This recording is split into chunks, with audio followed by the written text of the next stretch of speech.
নমস্কার, আমি চয়ন আহমেদ। এই মুহূর্তে আমরা একটি রোগের বিষয় নিয়ে আলোচনা করব। আমার কাছে আছেন, আমি পেয়েছি আজকে অতিথি হিসেবে স্বনামধন্য বিশিষ্ট জেনারেল এবং paediatric surgeon doctor Tapanjyoti Ghosh. Doctor Ghosh দীর্ঘদিন এনআরএস এর অ্যাসোসিয়েট প্রফেসর হিসেবে কাজ করেছেন এবং আরামবাগেরই মানুষ তিনি, এবং আরামবাগের মতো জায়গায় বসে তিনি বাচ্চাদের, একদম ছোট ছোট বাচ্চাদের এখানে অনেক বড় বড় অপারেশন, জটিল অপারেশন কিন্তু করছেন। তাই তেনার সঙ্গে আমরা এখন এই মুহূর্তে কথা বলবো। তপনবাবু, আপনাকে স্বাগত। ধন্যবাদ চন্দা আপনার চ্যানেলকে।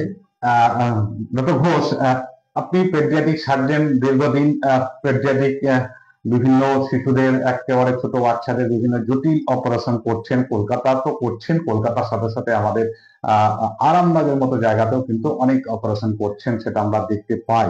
এবং একটা রোগ বিষয় নিয়ে আমরা যে বিষয়টা নিয়ে আজকের মূল বিষয়, সেটা হচ্ছে হাইপোস্পেডিয়াস। একটা রোগ হাইপোস্পেডিয়াস, এটা সম্ভবত বাচ্চাদেরই হয়, শুধুমাত্র শিশুদেরই হয় হাইপোস্পেডিয়াস। এই রোগটা নিয়ে কিন্তু আমরা সঙ্গে আজকে আলোচনা করব। আর ডক্টর ঘোষ, আমি যেটা প্রথমেই জানতে চাইবো যে এই হাইপোস্পেডিয়াস রোগটি আসলে কি? হাইপোস্পেডিয়াস রোগটি ছেলে বা মেল পেশেন্টদের হয়, বাচ্চার হয়, এবং সেক্ষেত্রে নর্মাল যে পেচ্ছাপের ফুটোটা থাকে সেটা থেকে কিছুটা নিচে ফুটোটা থাকে, সেটা সামান্য কিছুটা নিচেও হতে পারে বা অনেকটা পিছনে নিচে ফুটোটা হতে পারে, ইভেন থলির কাছে পর্যন্ত হতে পারে বা আরো পিছনে হতে পারে। এবং এই ধরনের কেসে অনেক ক্ষেত্রে হাইপোস্পেডিয়াসের সাথে একটু কডি বলে একটা জিনিস, মানে পেনিসটা একটু বেন্ড হয়ে থাকে, এবং অনেক ক্ষেত্রেই টর্শন পেনিস, মানে পেনিসটা একটু ঘুরে থাকতে পারে, এই ধরনের সমস্যা থাকে।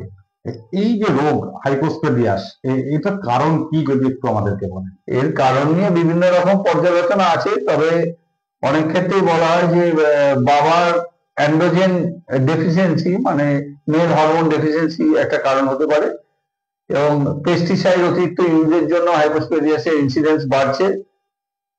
কিছু কিছু ক্ষেত্রে ফ্যামিলিয়াল এবং জেনেটিক ইনসিডেন্স আছে, বাবার হয়তো হাইপোস্পেডিয়াস আছে, সেক্ষেত্রে ছেলেরও হাইপোস্পেডিয়াস হলো, সুতরাং ফ্যামিলিয়াল এবং জেনেটিক ইনসিডেন্স আছে। আর ডক্টর ঘোষ, যেটা জানতে চাইবো যে এই হাইপোস্পেডিয়াস, এটা কি মেডিসিনে সারে নাকি এটা সরাসরি অপারেশন করতে হয়? তবে না, এই ধরনের সমস্যাগুলোতে সবসময় সার্জারি লাগে, এবং খুব ভেরি মাইনিউট টাইপের বা মাইনর টাইপ অফ হাইপোস্পেডিয়াস ছাড়া সব ধরনের হাইপোস্পেডিয়াসেই অপারেশন করতে হয়। এবং অপারেশনের টাইম মোটামুটি দুটো স্কুল অফ থট আছে, একটা 1 থেকে 1.5 বছরে করতে বলে, আর আমরা অধিকাংশ সার্জন যেটা করি আমরা মোটামুটি 2.5 থেকে 4, 4.5 বছরের মধ্যেই অপারেশনটা করি। এই যে হাইপোস্পেডিয়াস, এটা অপারেশন করতে হয়, তো আমরা জানবো যেটা, সেটা হচ্ছে আপনার অভিজ্ঞতা, অর্থাৎ কত বছর ধরে এই অপারেশন আপনি করছেন? আমি প্রথম শুরু করি সেপ্টেম্বর 2004 সাল থেকে, এবং আমার প্রথম হাইপোস্পেডিয়াস এনআরএস হসপিটালে আমার স্টুডেন্ট, এমসি স্টুডেন্ট পিরিয়ডে, তখন আমি সেকেন্ড ইয়ার, সেই সময় সাকসেসফুল হয়। এবং সেটা ছিল মালদার একটি school teacher, divorcee school teacher মেয়ে, তার বাচ্চা, এবং ক্যাথেটার রাখার নিয়ম হচ্ছে 9 দিন। প্রথম ওই বাচ্চাটি 4 দিন বাদে ক্যাথেটার খুলে ফেলেছিল, তাতেও পেশেন্টটা ভালো হয়েছিল। তারপর আমি এত বছর ধরে, 20 বছর ধরে টোটাল 2,500-এর বেশি হাইপোস্পেডিয়াস অপারেশন করেছি। সেটা অধিকাংশ অপারেশন নীলরতন হসপিটাল এবং বিসি রায় বা বিধানচন্দ্র রায় শিশু হসপিটালে করেছি, এবং আরামবাগের মতো জায়গাও প্রায় 600 বেশি হাইপোস্পেডিয়াস অপারেশন করেছি। এবং লাস্ট 20 বছর ধরে আমার শুধু 20-22টা জেলার পেশেন্ট, ওয়েস্ট বেঙ্গলের নয়, বাংলাদেশ, নেপাল, সিকিম, ঝাড়খণ্ড, বিহার, উড়িষ্যা, মধ্যপ্রদেশ, অন্যান্য স্টেটের পেশেন্টও বিভিন্ন ছিল চাকরি সূত্রে। এবং এটাই, আপনি প্রায় 2,500 বাচ্চা হাইপোস্পেডিয়াস অপারেশন করেছেন। আপনি কিন্তু আরামবাগের মতো জায়গাতেও কিন্তু বসে বসে এই অপারেশন গুলো করছেন, আর জটিল অপারেশন বলা যেতে পারে। এই আরামবাগের সংখ্যাটা যদি একটু বলেন, ঠিক আরামবাগে কতগুলো? আরামবাগে 600-র বেশি হাইপোস্পেডিয়াস অপারেশন করা হয়েছে।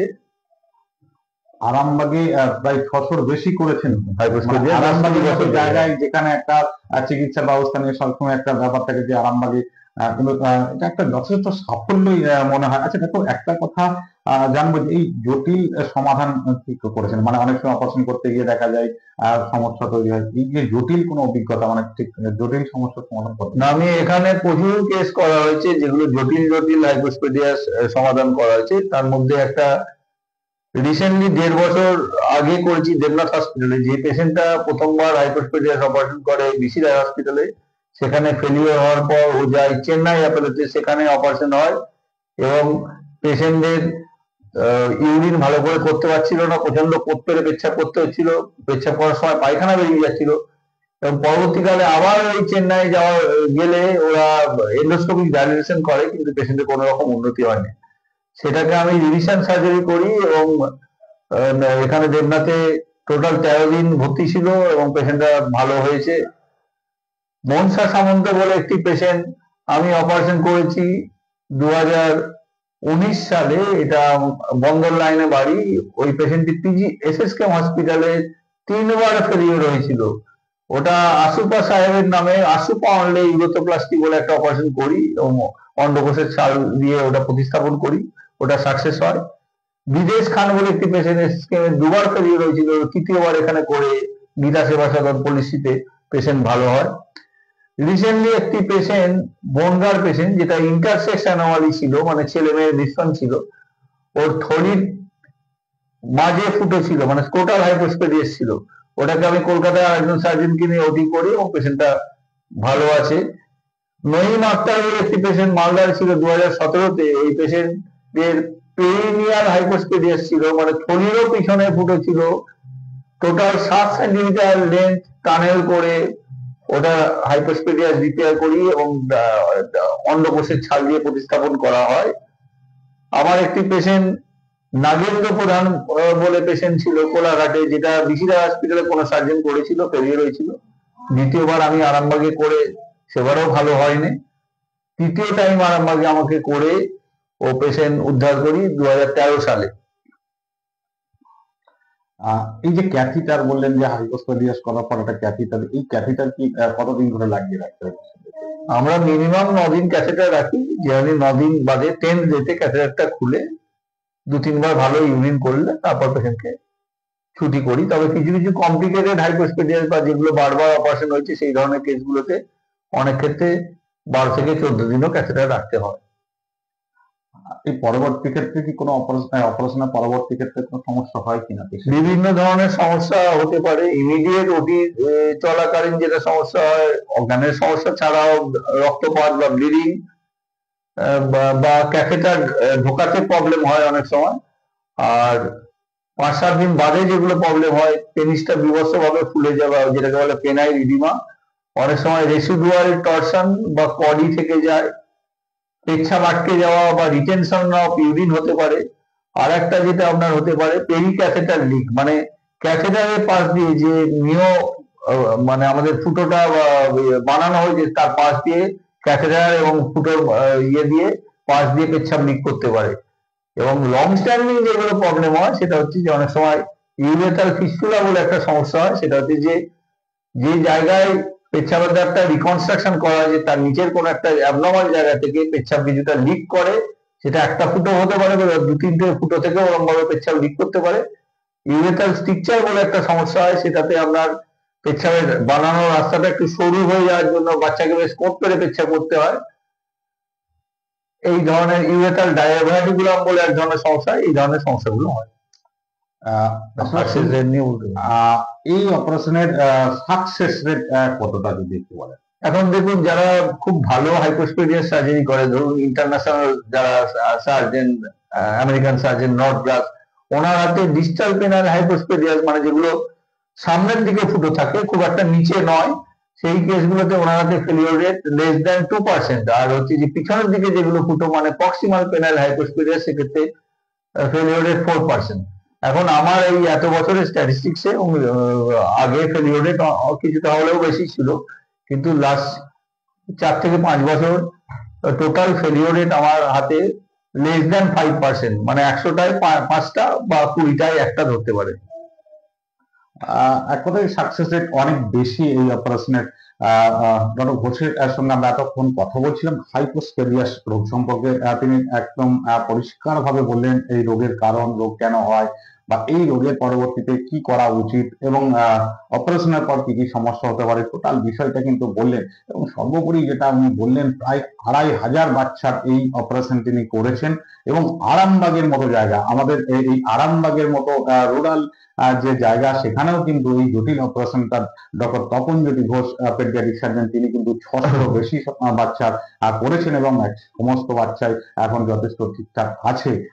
কিন্তু ডাক্তার, একটা বিষয় আপনার কাছে আমার জানার আছে, এই যে রুরাল বেল্ট আরামবাগ, একেবারে অনেক সময় চিকিৎসা ব্যবস্থা নিয়ে বড়ি বড়ি অভিযোগ থাকে, যে যখন কোনো জটিল অপারেশনের ব্যাপার থাকে অনেকেই অনেক মতামত দেন যে আরামবাগে এই অপারেশন না করাই ভালো, কলকাতা বা বিভিন্ন জায়গায় সাজেস্ট করা হয় বিভিন্ন ভাবে।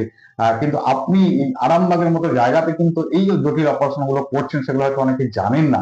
তাই এই অভিজ্ঞতাটা নিয়ে যদি একটু কিছু বলেন। আমি এখানে অনেক ছোট ছোট বাচ্চা করি। এবার আমার 2 কেজি ওজনের বাচ্চা, 2 দিন বয়স, ডিউডিনাল অ্যাক্টেসিয়া বলে একটা অপারেশন করেছিলাম 2020 সালে কোভিডের সময়। 1 মাসের নিচের বাচ্চাও কয়েকটা ওটি করা হয়েছে। এখানে পেডিয়াট্রিক সার্জারি সেটআপটাকে আমি অনেকটা ডেভেলপ করেছি। আমাদের নতুন নতুন অর্গানের ডাক্তাররাও ডেডিকেটেড, তারা এসব বাচ্চাকে প্রপারলি অজ্ঞান করে কেসগুলো দিতে পারছে। আমার মনে হয় যেটা পেশেন্ট পার্টি মানে যদি একটু একটু সহযোগিতা করে, সেক্ষেত্রে দায়িত্ব যদি দায়িত্ব দেয় আমাদের উপরে, আমরা প্রপারলি এই কাজগুলো করতে পারবো। হ্যাঁ, একদমই তাই। আপনি শুনলেন ডক্টর ঘোষের মুখ থেকে, যদি পেশেন্ট পার্টি একটু সহযোগিতা করেন ডাক্তারবাবুর সাথে এবং তার টিমের সাথে, নার্সিং কর্তৃপক্ষের সঙ্গে, তাহলে কিন্তু এই ধরনের জটিল অপারেশন আরামবাগে বসেই কিন্তু বাচ্চাদের বিভিন্ন যে জটিল অপারেশন, সেগুলো কিন্তু ডক্টর তপনজ্যোতি ঘোষ অবশ্যই একদম এখানে আরামবাগে বসেই কিন্তু সেটা করছেন, এবং তার সাকসেস রেট কিন্তু যথেষ্ট বেশি। তাই বলবো, যারা পেডিয়াট্রিক সার্জন করছেন, আসলে এইদিকে আমার আরামবাগের দিকে পেডিয়াট্রিক সার্জন সেইভাবে কেউ নেই বললেই চলেন। ডক্টর ঘোষ কিন্তু আরামবাগে বসে এই অপারেশন গুলো করছেন। যাদের ডক্টর তপনজ্যোতি ঘোষকে যারা দেখাতে চাইছেন বা পেডিয়াট্রিক সার্জনের খোঁজ করছেন, আমি বলবো আপনারা ডক্টর তপনজ্যোতি ঘোষের সঙ্গে যোগাযোগ করুন। আপনাদের বাচ্চাদের যে জটিল অপারেশন, সেটা কিন্তু আরামবাগে বসে করা সম্ভব হবে। তাই যারা ডক্টর তপনজ্যোতি ঘোষ কে দেখাতে চাইছেন বা যোগা অপারেশন করাবেন বলে মনে হচ্ছে, তারা আমাদের নিচে স্ক্রিনে দেওয়া নাম্বারে যোগাযোগ করতে পারেন। অসংখ্য ধন্যবাদ ডাক্তারবাবু এতক্ষণ আমাদের সঙ্গে থাকার জন্য। ধন্যবাদ সরেন্দ্র, ধন্যবাদ। হ্যাঁ, নমস্কার। দেখুন কতটা কিছু